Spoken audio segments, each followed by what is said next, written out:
When you think of the Chicago underworld, who do you think of? Al Capone, of course. He was the face of organized crime in America for 100 years. His reign was loud, it was violent, but it was very short-lived. The government made an example of him and he died a broken man. He died of syphilis. But here's what most people don't realize. While Al Capone made the headlines, the man who would really define the Chicago outfit's future was quickly rising through the ranks. His name? Tony Accardo. He wasn't flashy, he wasn't reckless, and unlike Capone, he knew how to survive. For over 4 decades, he controlled the outfit with a quiet authority. He outlasted the feds, he outlasted his enemies, and even the golden era of the American mob itself, when the RICO statute was so destructive. But how did a man who operated in the shadows keep his grip on power for so long? And why, despite his very brutal reputation, did he always seem to be just beyond the government's reach? The truth about Tony Accardo isn't just a crime story. It's a story of control, strategy, and a kind of power that very few people will really ever understand.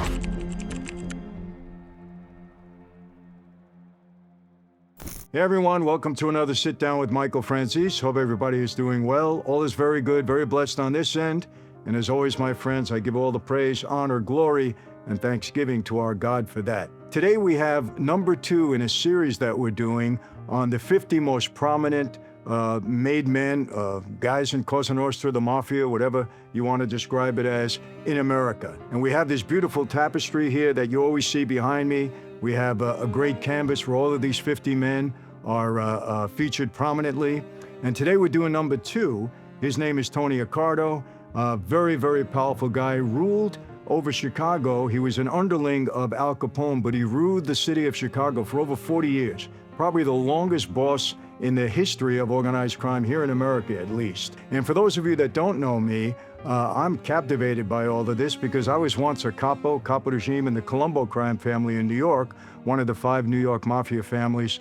I was in that life for over 20 years, made a decision to walk away, been out of the life and now for a number of years, but I do tell a lot of stories about it and give you my personal insight as to what the life is really all about. So again, this is a very significant boss. We're gonna do all 50 of them. We're doing documentary style. You're gonna love these, I promise you. We put a lot of information in there and it's gonna be entertaining and informative. So without wasting any further time, let's get right into Tony Accardo. You know, Chicago is different from New York. While we had our 5 families with their separate territories, when I say separate territories, it wasn't geographically separated. We just had different areas that we operated in. Chicago was more unified, and no one exemplified this better than the man they called Joe Batters, and that was Tony Accardo. He was born Antonio Leonardo Accardo on April 28, 1906, in Chicago's near west side. His story represents the ultimate evolution from street thug to corporate boss. And yes, he started out on the street. He was a tough guy, no doubt about it, but he became the boss. And you can call it a corporate boss because, you know, organized crime, it's organized, trust me. It doesn't run like corporate America, but it has its own system and its own policies, and it's very organized. Now, he was the son of Sicilian immigrants, Francesco and Maria Accardo, and Tony grew up in a cramped apartment above a storefront on Vernon Park Place. He grew up, you know, very simple, I would say. His family wasn't wealthy. The neighborhood was tough. It was a melting pot of Italian, Irish, and Jewish immigrants, all fighting for the peace of the American dream back then. His father worked as a shoe shiner. He saved every penny he could. But for an ambitious kid like Tony, that legitimate path seemed too slow. It was too uncertain for him. So let me paint you a picture of Chicago in those days. There was the smell of the stockyards. It carried across the city. It mixed with smoke from the steel mills and factories. It was a very blue-collar town. Prohibition was coming, and with it were opportunities that would reshape not just Chicago, but all of America itself. I've said this many, many times. It was the government that made the Mafia, Cosa Nostra strong in America when Prohibition came in. No doubt about it. Accardo was perfectly positioned to ride this wave of change. By the age of 14, Accardo, he had already dropped out of school. He was running with a circus gang, they called it, the circus gang. They were a group of neighborhood tough guys who would provide muscle for the bigger operations. These weren't kids playing games. They were the farm team for what would become the Chicago outfit. There was no outfit back then. Remember, these were a bunch of street guys just doing their best to make a living. That's all they were doing. There was no organized crime at that point in time. But what set Tony apart early on wasn't just his toughness. Though he had plenty of that. He was a tough guy, no doubt about it. It was his ability to think ahead. ahead, to see the bigger picture. And you know, you can't survive and prosper in that life if you can't think ahead, if you can't see the big picture. He understood that violence was a tool, but it wasn't an end in itself. All of the guys that were really successful, they were anti-violent. It was a tool. It was used when necessary. The guys that always went to violence first, none of them ever lasted. So Tony Accardo understood that. This understanding would serve him well in the decades to come. Hey, my friends, when I was a Colombo family capo, we had our guys on the inside to give us valuable information. That was one of our ways of staying ahead. Today, these cyber criminals, they have it easy. They simply wait for these big banks to slip up before making their move. Bank of America, for example, just had this big data breach, remember? And the thing that gets me, they kept quiet about it for months. In my world, we call that omerta, the code of silence. But they're doing it for the wrong reasons. Your personal information at stake? I draw the line at that. You know how long these companies typically wait before telling you about a breach? 277 days. That's 9 months. When I was running the gas scam, a 9-month head start would have made me millions more. Look, with so many attacks these days, your social security number might as well be posted online. If you haven't been hit yet, why continue taking the risk? That's why I personally use Aura. Believe me, people, after 8 years in federal prison and years more rebuilding my life, you think I'm gonna let some hacker take everything I work for? Forget about it. Aura tells me immediately if my information's on the dark web. They alert me fast if someone tries hitting my social security number, my accounts, or my emails, and they back it with $5 million in identity theft insurance just in case there is a breach. Think about it. Some of these companies that are offering free credit monitoring after the breach, that's like putting locks on your doors after you've already been robbed. Doesn't make a lot of sense. Family is number one in my life, and trust me, they won't be left vulnerable to these breaches, and you shouldn't be left either. Go to aura.com/Franzese for 2 weeks free. That'll give them enough time to find out if any of your valuable data is exposed before one of these companies are forced to notify you, and that's after 9 months, of course. I always say it's better to have protection and not need it than to need it and not have it. So don't miss out on this opportunity today, my friends. It's really an offer you can't afford to refuse. But let me tell you how Tony Accardo got his famous nickname. It wasn't just handed to him. Believe me, he earned it. The story goes that in 1926, Al Capone himself watched Accardo deal with a group of very disrespectful rival gangsters. He used nothing but a baseball bat. Accardo reportedly hit for the cycle, a brutal display of violence that impressed even Capone. And Capone was a violent guy. From that day on, he was called Joe Batters. But see, what people don't understand is that the nickname wasn't just about violence. It represented something much deeper: reliability, effectiveness, getting things done. When Capone gave you a nickname, and it was Al Capone that gave him that nickname, it wasn't just a name, it was a brand. And Accardo lived up to his brand, very, very well. By the late 1920s, Accardo had become one of Capone's most trusted enforcers. Unlike some of the other muscle, Accardo was always thinking about the bigger picture. He didn't just handle problems, he prevented them from happening in the first place. The thing about the Chicago outfit under Capone, it was a different kind of organization than what most people imagine. And Tony Accardo understood this better than anyone. By 1929, he wasn't just another soldier. Capone had recognized something very special in him. It was a combination of brains, brutality. That combination really set him apart. Now, during the beer wars of the late 1920s, Accardo proved himself not just as an enforcer, but as a very strategic thinker. While others were focused on the immediate fight, Accardo was building relationships with politicians, police, and legitimate businessmen. I can't tell you how well that serves you in that life. Networking. I talk about it all the time. In the street life, it worked. In the legitimate life, it works. Networking. One of the reasons that I had success in that life, because I got to know people from the other families. I got to know Chin Gigante. I knew Fat Tony Salerno. I knew a couple of guys that were key guys in some of the other families. And I did some favors for them. I had a car service. I owned a couple of dealerships. If they needed a car, I let them use a car. I sent limousines sometimes to them if they needed to go out somewhere, they needed to get picked up. I was networking in that regard, getting people to like me. And it's so important in that life. It's so important in our life now. I tell all my people, networking is key. You got to get to know people. It's important. Well, Tony Accardo understood something very fundamental. Violence might win battles, but relationships might win wars. wars. One particular incident stands out about Tony Accardo. In 1930, when the North Side gang was making a push into Capone territory, remember there were a lot of different gangs at that time, Accardo didn't just respond with force. He orchestrated a very complex operation that involved compromising key officials, turning enemy soldiers, and ultimately securing the territory without the kind of bloodshed that brought heat from the papers and of course from the police. He engineered a coup in many, many ways. He just knew how to do it. When Capone went down for tax evasion in 1931, the outfit faced its first real crisis of leadership. And this was a period from 1931 through the late 1940s. It would prove very crucial in shaping both Accardo's future and the future of organized crime in Chicago. Frank Nitti took over as the front boss, but the real power was shifting. Paul Ricca, known as the Waiter, I think you're familiar with him, he became the true boss, and Accardo, his most trusted advisor, was right by his side. This was a master class in behind-the-scenes power. While other criminal organizations were having public power struggles, the Chicago outfit was quietly restructuring into a very modern criminal enterprise. Accardo understood something very crucial. The future wasn't in bootlegging or traditional rackets. He knew that would come to an end at some point. It was in legitimate business, in unions, in gambling, in entertainment. You know, my father always told me, he always said, Mike, you know, we can do what we do on the street, but you gotta go legitimate. The future is in legitimate business. He knew that. He was smart enough. He passed it on to me. My dad wasn't really a good businessman, but he understood that the future was in legitimate business. Tony Accardo understood that too. He started pushing the organization toward these new ventures, always staying one step ahead of law enforcement. So important in that life. You gotta be a step ahead of them. I gotta tell you, the reason I was successful in the gas business, we were always one step ahead of them. They couldn't figure out what we were doing. We were anticipating what they were going to do to us, and we were able to beat them at their own game before they even affected us.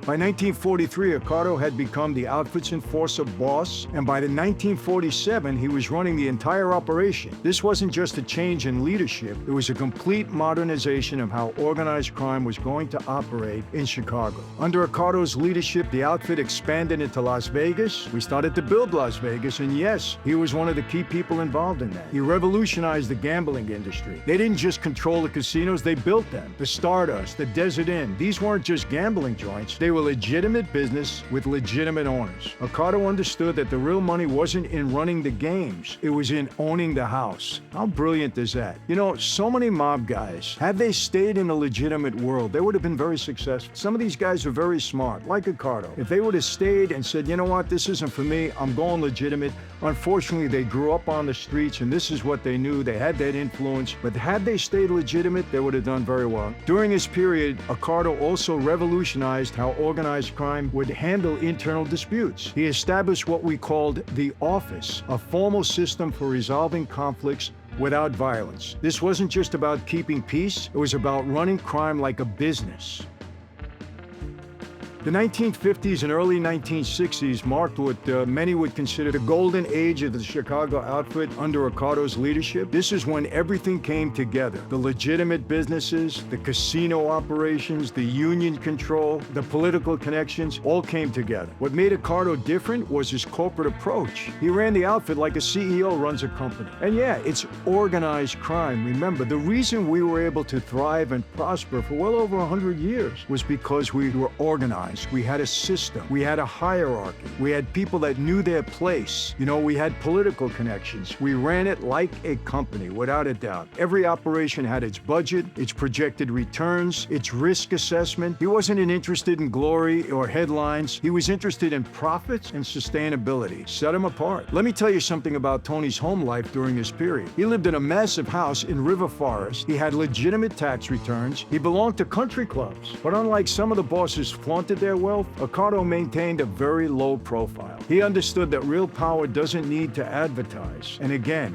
what did he have in common with Carlo Gambino? Same thing. Worked in the shadows. You compare that to some of the guys that were out there. You know, even Joe Colombo, who was out there for a good reason. He was out there for the Italian-American Civil Rights League. He wanted to help Italian-Americans. You know, John Gotti, we always have to put that. Was it a mistake? Of course it was. You can't be that outgoing. You can't be that much in the public eye. You can't thumb your nose in the face of law enforcement. They're going to get you. You got to remain in the shadows as best as you can.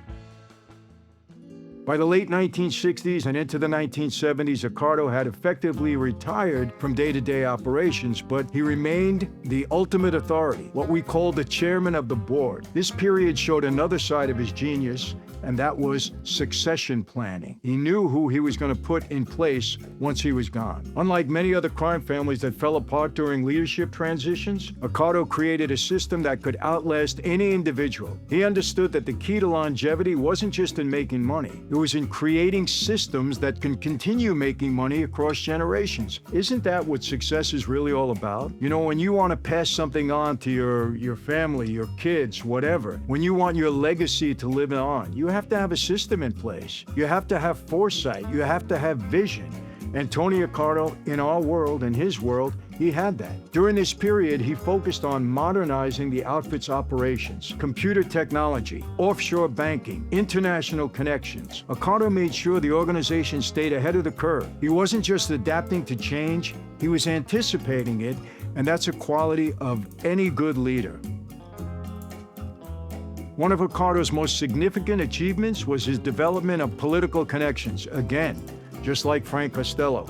You can't last on the street if you don't have political connections, people. And those that didn't have those connections, they didn't last. Unlike some bosses who bought politicians wholesale, Accardo created mutually beneficial relationships that stood the test of time. He understood that political power wasn't just about having friends in high places, it was about becoming part of the system itself. And under his leadership, the outfit didn't just influence politics, they became an unofficial branch of government in Chicago. Let me tell you something, even more so than New York or in any other city, in any other state in the country, Chicago was entwined in politics, the outfit there. And Accardo really did it. Capone tried to do it, but he was buying political help. He was buying police. Accardo, he made himself part of the system, that they had to rely on him. And even till today, Chicago is a town where there's influence from the street. Trust me on that. The genius was in subtlety, campaign contributions, legitimate business partnerships, union support. Everything looked clean on paper, but the influence was deep and lasting. Even till today, you can see the echoes of systems Accardo put in place, and he gets the credit for that. It wasn't Al Capone, it was all Accardo. Tony Accardo's final years were really a masterclass in criminal leadership. Even in, semi-retirement, he maintained control without ever appearing to be in charge. He lived to see his 86th birthday. He died peacefully in his bed in 1992, something almost unheard of in our world. Again, you look at Carlo Gambino. He died in 1976. He died peacefully in his home, did very, very little time in prison. Not even in prison. I think it was just jail time that he did. He and Accardo, they did it right. Until the end, Accardo remained sharp. He advised on major decisions. He maintained relationship he built over the decades. His last years show something very remarkable. A criminal leader who managed to stay both relevant and alive through multiple generations of change. You gotta know how to navigate that life to last, to live it out, to not die in prison. You really gotta know how to navigate that life. And you gotta give a guy like Accardo credit, whether you like him or not, whether you call him a mob boss, a killer, whatever. You gotta give him credit because he was really one of the kings at what he did. And you know what's most interesting about Accardo's final period is what didn't happen. No major prosecutions, no internal power struggles, no dramatic calls from grace. He died as he lived, managing everything from behind the scenes, and that was really, really an accomplishment. You know, when you look at his life, there are really profound lessons. They're both positive and they're cautionary, and they apply far beyond the criminal world. I think Tony showed us that long-term thinking beats short-term gains. He was always looking ahead. He had vision. He was concerned about the family, going into the future. Were they gonna last? And it's tough. You got law enforcement looking at you all the time. You got people trying to undermine you. So he had to look long-term if he was gonna keep his family in business for any length of time. So long-term thinking beats short-term gains. He had that ideology, that philosophy, and it worked for him. And it works in legitimate business too. Also, systems, they matter more than individuals. Remember, different people are gonna come into power, and different people are going to come into different positions. But if you have a system in place that works and people follow that system, well then things can move forward and they can last. If you have an individual that comes in and keeps changing things, well then you're going to have a problem. You got to have a system in place, and I think Accardo did that, and that's why he lasted for over 40 years. Another thing I think he taught us is that stability comes from structure, not from force. You know, I'll say it again. So many guys that thought that violence was the answer, they never lasted. You can't have people obeying you or following orders only because of fear. They got to have feeling. They got to believe in what they're doing. They got to have a friendship. They got to have something that bonds them together. And fear, you know, you don't want to make a mistake, but that shouldn't be the driving force. When you have a business, you want people to buy into what this business is all about. You want them to care. You don't want them to be afraid only of getting fired. You want them to really be committed to what you have. I think another thing very evident that Accardo taught us is that adaptation is the key to survival. He was able to adapt to any situation that he had. And you know what? Whether you're on the street where it's most important, you got to be able to adapt. You got to be able to have vision and see what's going on and then adapt to that situation because things changes. Legitimate business. He got involved in Vegas. He built casinos. He ran the house. He knew what was going on. Adaptation, key to survival. Another thing he said, very important, he's shown us relationships are more valuable than resources. People, I can tell you, any success that I've had in my life, I attribute most of it to the relationships that I made. Very, very important. You know, in my little black book that I have, I never forget. You know, I meet somebody one day, may not be able to do anything with him. You have a friendly conversation, you get to know a little bit about him, and that may be the end of it. And then 6 months, a year, 2 years later, you know, you get involved in something. Oh, I remember I met a guy. You get in touch with him again. You left off the right way. So relationships are very important. You know, you try not to burn bridges in life. On the street, that's key. Really, really key. But it's the same thing in real life. Very important. You know, I think Tony Accardo gave us some good business insights too. You know, he showed us a couple of things like diversification. It protects against change. You know, you got to diversify. You can't be into one thing and stick with that forever. Sometimes market changes. You know, I always tell people, they always come to me with a business idea. And I used to tell them, well, what's your plan? And they kind of gave me an outline of a plan. I said, no, what's your plan? Why don't you have a business plan? Write it down, look at it, understand what it is you're going to do, and keep to your plan.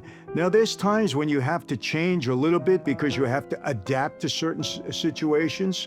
So you diversify a little bit. It protects against change. You can't be in one thing forever. You know, there was a movie once, Other People's Money. It was a great film. It was little Danny DeVito. You got to watch the movie. And he talked about, you know, buying out a company because the company was making a certain things that were going to be obsolete. Were going to be obsolete. And the owner of the company didn't want to change. Eventually, he bought out the company and they changed. And I remember he said something. He said, I remember there was a company that made the greatest buggy whips in the world. They were terrific. But what happened when the automobile came in and people didn't drive, ride horses anymore? Well, the buggy whips were obsolete and the guy goes out of business. But if you were diversified, you would have been into something else already. So that change wouldn't have destroyed you. So very important. Diversification protects against change. Another thing I think he taught us was innovation must be constant. You have to constantly know what's going on. Be on top of things. Be innovative.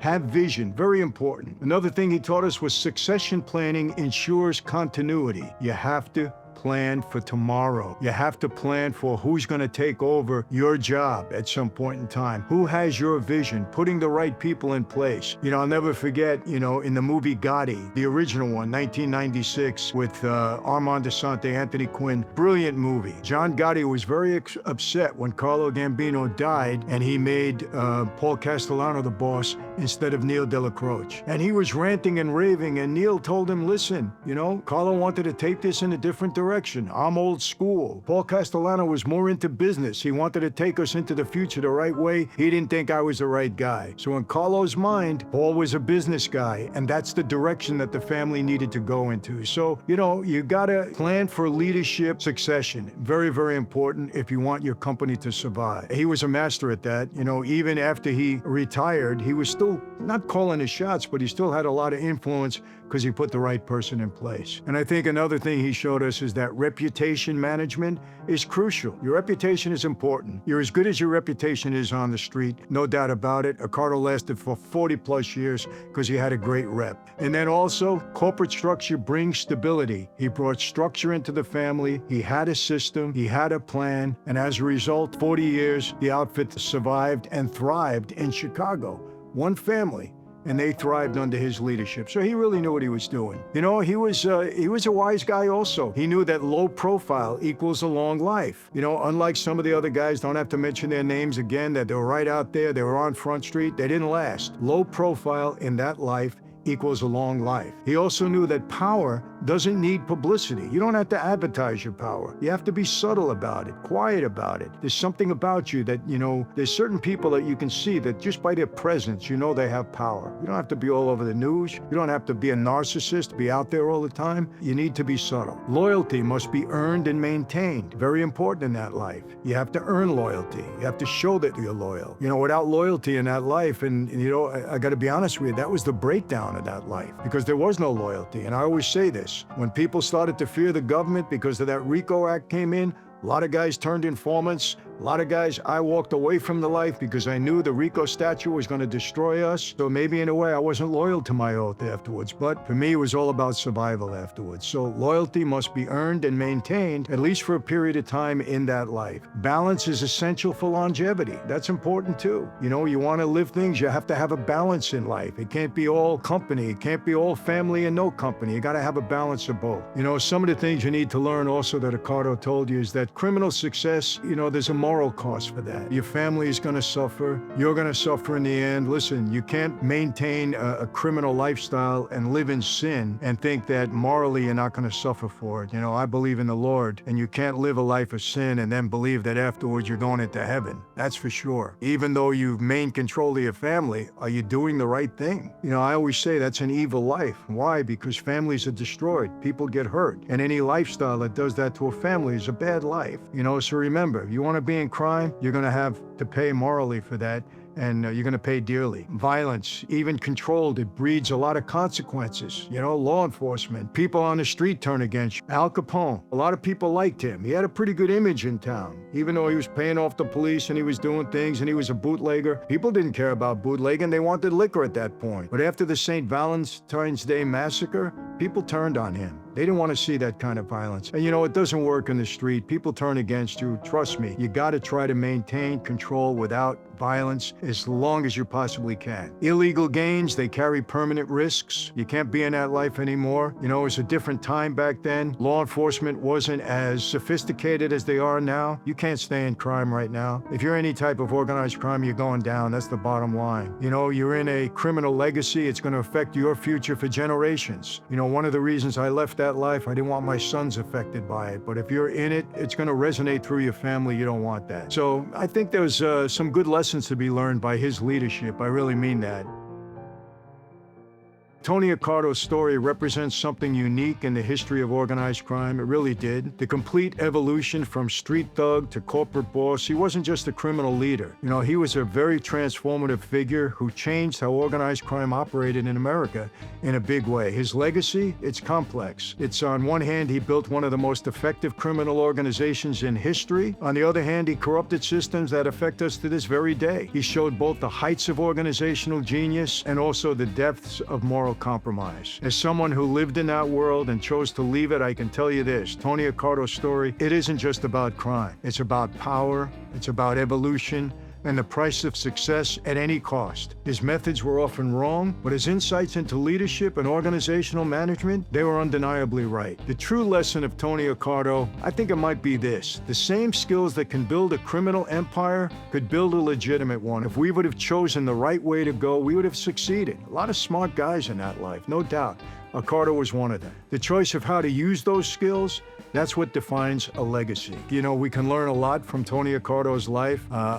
Nobody should follow in his footsteps, of course, but look, you got to give him credit. He was good at what he did. He was probably one of the best in the history of organized crime. So that's it. That's the legacy of Tony Accardo. So my friends, I hope you enjoyed that. He really was, you know, one of the most outstanding figures in organized crime. And, you know, it depends what side of the street you're on or what your thoughts are. I mean, you got to give him credit, you know, for running the family the way he did, lasting as long as he did. But on the other side, we were all criminals, and we don't deserve credit for that.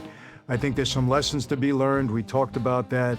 And hopefully you just enjoyed, the story, the history of a guy that had a major impact in that life. And we're going to go through the rest of them. It's going to take us a while. We got 50 of them on there. So now this will be number 2. Joe Colombo will be coming up next. I told you I have, a special feeling about Joe Colombo. He was a mentor to me after my father went away. I was very, very upset the day he got shot. And of course, after he passed away. But hopefully you're enjoying these biographies, and, we enjoy bringing them to you. So that's it for today, my friends. How do I always leave you? Same way. Never going to change. Be safe. Be healthy. God bless each and every one of you, your family, your communities, all those that you love. And yes, God bless this country. I'll see you next time.